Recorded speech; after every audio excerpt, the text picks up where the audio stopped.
direction nos studios à Jérusalem. Ce matin, c'est notre correspondant Daniel Haï qui fait le point sur l'actualité israélienne. Daniel, ce matin, après les festivités historiques à Washington, la tension a brusquement grimpé de plusieurs crans dans le sud d'Israël. Oui, effectivement, Ilana, cela a commencé hier soir durant la cérémonie de ratification des accords de normalisation à la Maison-Blanche. Les Palestiniens ont tiré 2 missiles en direction d'Ashdod et Ashkelon. L'un a été intercepté, l'autre s'est abattu sur un centre commercial, blessant très sérieusement un habitant d'Ashdod. 4 personnes ont également été légèrement blessées. L'armée de l'air israélienne a riposté durant la nuit massivement contre les cibles palestiniennes. Et ce matin, les organisations terroristes palestiniennes ont tiré à nouveau une quinzaine de roquettes et missiles sur le pourtour de la bande de Gaza. Le système d'hommes de fer a intercepté 8 de ces roquettes. C'est le djihad islamique qui a endossé la responsabilité de ces tirs ce matin.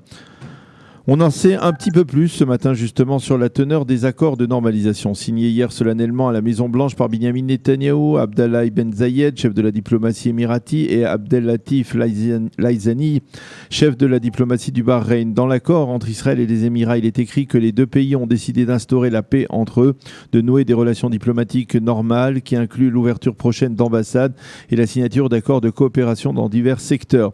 Dans l'accord figure également une mention des efforts qu'Israël et les Émirats s'engage à faire pour obtenir un règlement global et réaliste, dit-on, du conflit israélo-palestinien, règlement qui sera obtenu dans le cadre de pourparlers et qui répondra, je cite, aux besoins légitimes du peuple palestinien. Le terme de 2 États pour 2 peuples ne figure pas dans ces accords. Durant son intervention hier au cours de la cérémonie de ratification des accords de normalisation, les Émirats et le Bahreïn, M. Netanyahou a parlé de nouvelle ère de paix qui a jailli avec la signature de ces accords de paix avec les Émirats et avec la déclaration de paix avec le Bahreïn. À nos amis qui nous ont rejoints aujourd'hui et à ceux qui vont nous rejoindre bientôt jeudi, salam alaikum, a dit Benjamin Netanyahou. Le Premier ministre a chaleureusement remercié le président Trump pour son soutien sans faille à l'État d'Israël.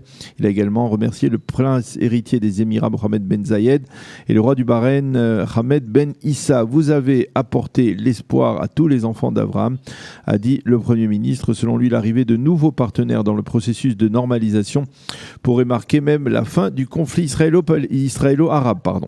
Le président Trump s'est montré hier très optimiste. Il a estimé que l'Arabie saoudite allait rejoindre le processus de normalisation avec Israël et il a dit que 7 à 9 pays du monde arabe vont normaliser leurs relations avec Israël. Le chef de la diplomatie émirati, Abdallah Ibn Zayed, a indiqué dans son intervention que l'accord de normalisation avait empêché l'annexion d'une partie des territoires par Israël.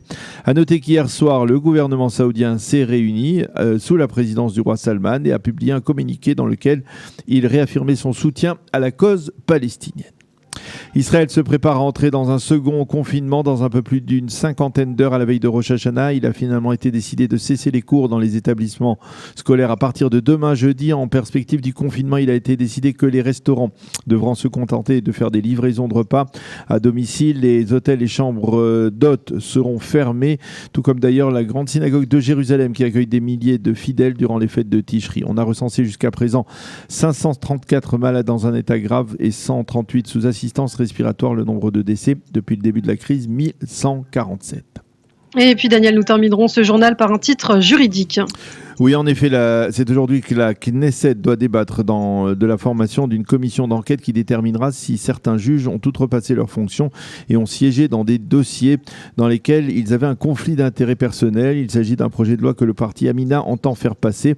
Pour l'instant, il n'est pas encore certain que Bennett et Yamina parviennent à obtenir une majorité nécessaire pour faire voter cette loi. La météo pour terminer, le temps sera à nouveau très chaud aujourd'hui avec des températures bien au-delà des moyennes saisonnières. 34 à Jérusalem, 31 à Tel Aviv et 40 degrés à Eilat. C'est la fin de ce premier journal d'information.